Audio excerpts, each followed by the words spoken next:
MBS university Ajmer के BA part third political science के paper second अंतर्राष्ट्रीय संबंध के मेरे प्रिय विद्यार्थियों, पिछले 2 लेक्चर से हम लोग भारत की विदेश नीति की बात कर रहे हैं। आज हम बात करेंगे भारतीय विदेश नीति के जो लेटेस्ट ट्रेंड हैं, नए बदलाव हैं, उनके बारे में। और इस चैप्टर को आज ख़त्म करेंगे हम लोग। देखिए, जहाँ मैंने कल छोड़ा था कि विदेश नीति के जो मूलभूत सिद्धांत हैं वो वही रहते हैं। आप इस बात को यूँ समझिएगा कि जब आप कोई घर बनाते हैं तो उसका जो नक्शा बनाते हैं उसके ज़रिए सबसे पहले आप घर की नींव डालते हैं। नींव के फिर ऊपर आप बदलाव करते हैं। आप देखिएगा कई घरों में आप जाकर देखेंगे ग्राउंड फ्लोर कुछ और डिज़ाइन का है, फर्स्ट फ्लोर कुछ और है, सेकंड कुछ और है, थर्ड कुछ और है। ये बदलाव आप कर सकते हैं, लेकिन उसकी सीमा होती है। वो सीमा ये है कि जो एक नींव डल गई है, आप उस नींव से ज़्यादा छेड़छाड़ नहीं कर सकते। जैसे शांतिपूर्ण सहअस्तित्व, पंचशील, अनाक्रमण के सिद्धांत का समर्थन, ये सब भारत की विदेश नीति के मूल तत्व रहे हैं, पूर्व में बने थे, आज भी जारी हैं और निश्चित जानिए ये आगे भी जारी रहने वाले हैं।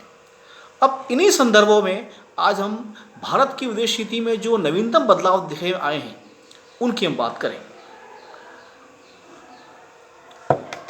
पहला बिंदु है इसमें क्षेत्रीय सहयोग का विस्तार।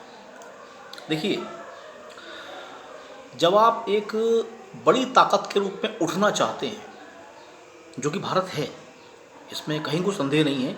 आप यदि देखें तो 1990 से पहले का भारत और 1990 के बाद का भारत, यानी सोवियत संघ के पराभव के बाद का भारत, उसमें और आज के भारत में आपको ज़मीन आसमान के फ़र्क दिखाई देंगे। और ये आज नहीं आए हैं।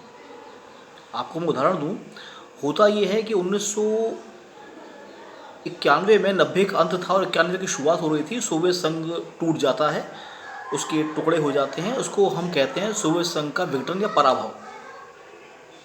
उस दौरान हमारा एक एग्रीमेंट हुआ था पूर्व सोवियत संघ के साथ में कि क्रायोजेनिक इंजन, जो कि हमारे काम में आने वाला था स्पेस रॉकेट्स के सिलसिले में, वो रशिया हमको देगा, रूस हमें देगा। लेकिन आप ताज्जुब करेंगे कि सप्लाई होने के कुछ घंटों पहले उस एग्रीमेंट को तोड़ा गया और हमें इंजन देने से मना किया गया। उस वक्त सोवियत संघ पर अनेक महाशक्तियों के दबाव थे, खुद कमजोर स्थिति में था, तभी वो टूटा। लेकिन आपको आश्चर्य इस बात पे होना चाहिए कि इसके कुछ समय के बाद, थोड़ा टाइम बीता, हमने संपूर्ण स्वदेशी क्रायोजेनिक इंजन बनाकर अपने उद्देश्य को पूरा किया।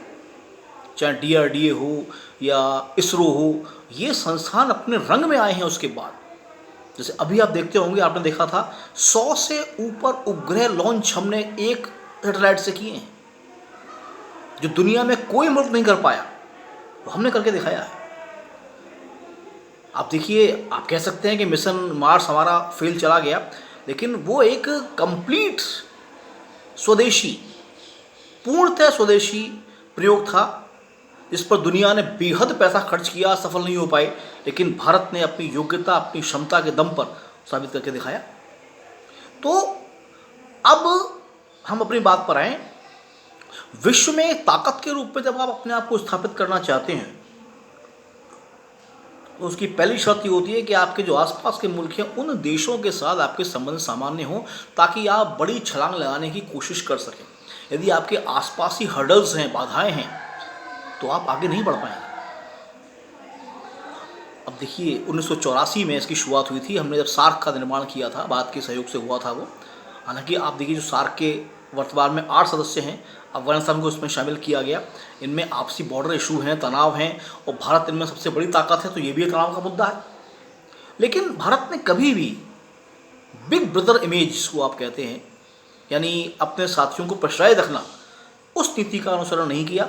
और सार्क के देशों के अंदर भारत की एक प्रभावी भूमिका रही है, पहले भी थी और आज भी। अगले बिंदु पर आए। आप याद करें, भारत में शपथ ग्रहण समारोह है प्रधानमंत्री और उनकी मंत्रिपरिषद का, और सार्क देशों के प्रतिनिधियों को उसमें बुलाया गया है। ये बड़ी बात है, बहुत बड़ी बात है। ये इस बात को साबित करता है कि दक्षिण एशिया के अंदर भारत अब एक प्रभावशाली भूमिका निभाना चाहता है और उसमें वो अपने सहयोगियों को साथ लेकर चलना चाहता है, ना कि दबाते हुए। अगला चरण देखें आप, संयुक्त राष्ट्र में निर्णायक भूमिका की तलाश। अब देखिए, लंबे अरसे तक संयुक्त राष्ट्र के लोकतांत्रिकरण की मांग चल रही है, खासतौर से सुरक्षा परिषद की। भाई 5 स्थायी सदस्य हैं, 15 अस्थायी हैं। 5 जो स्थायी सदस्य हैं उनके पास वीटो की पावर है, किसी भी निर्णय को वो रोक सकते हैं, ब्रेक डाउन कर सकते हैं। भारत ये चाह रहा है कि भारत को स्थायी सदस्यता मिले। अस्थायी तो कई बार रह चुका, अभी फिर बनाए और अच्छे खासे मार्जिन से बनाए।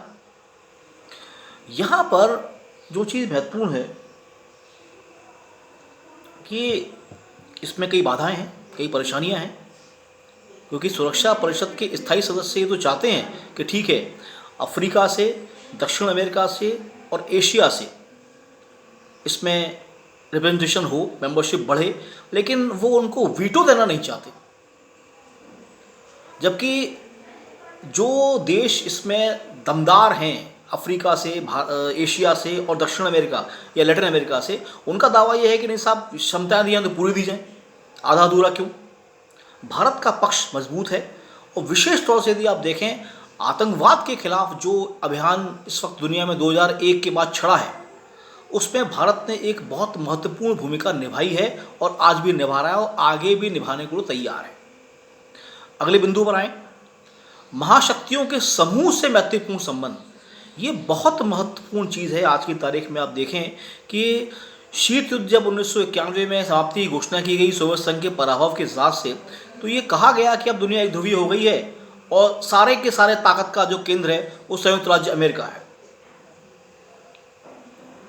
आप ध्यान रखें, गुणनिरपेक्ष नीति का ये असली लाभ वो ये मिल रहा है कि आज भारत के संबंध सोवियत संघ का जो ताकतवर हिस्सा बनाया अब रूस है, रूस के साथ पूर्वी यूरोप, पश्चिमी यूरोप, मध्य एशिया, अमेरिका, चाइना, इन सब, दक्षिण अफ्रीका, भारत के इन देशों के साथ प्रगाढ़ संबंध हैं एक साथ।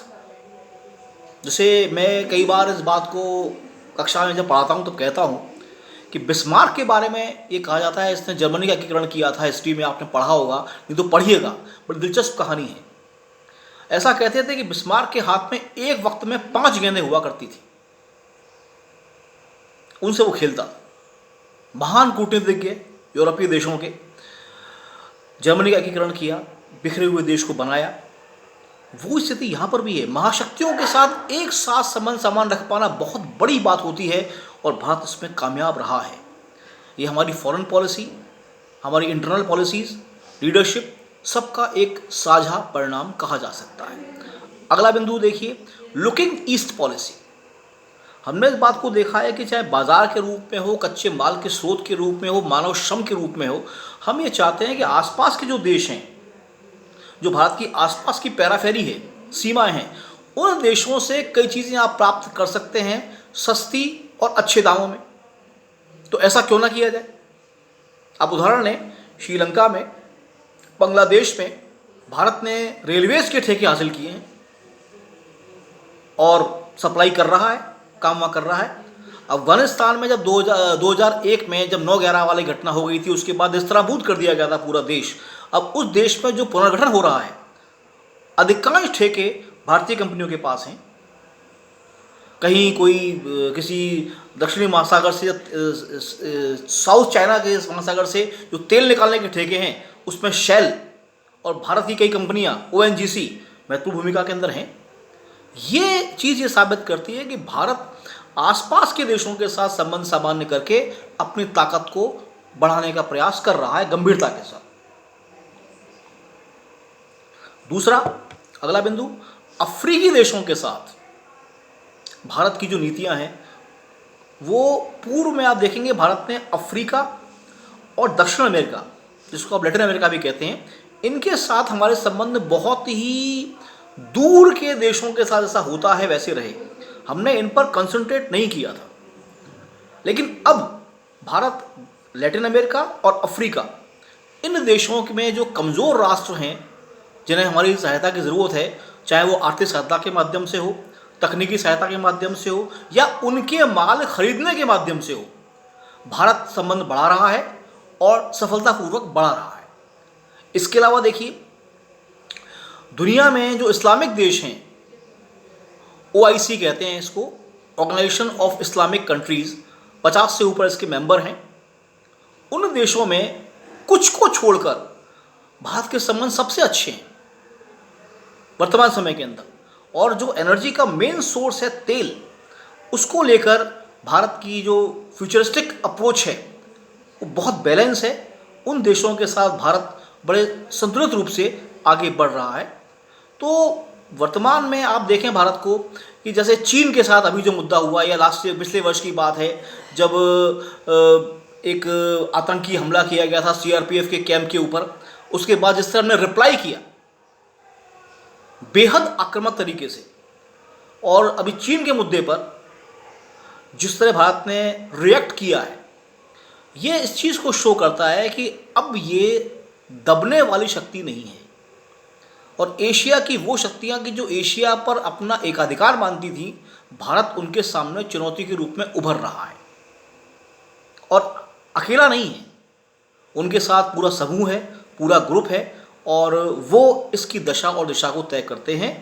तो आने वाले समय में हो सकता है जब आपकी परीक्षाएं हों, कुछ और नए बदलाव आपको देखने को मिले, उसकी चर्चा हम बाद में करेंगे।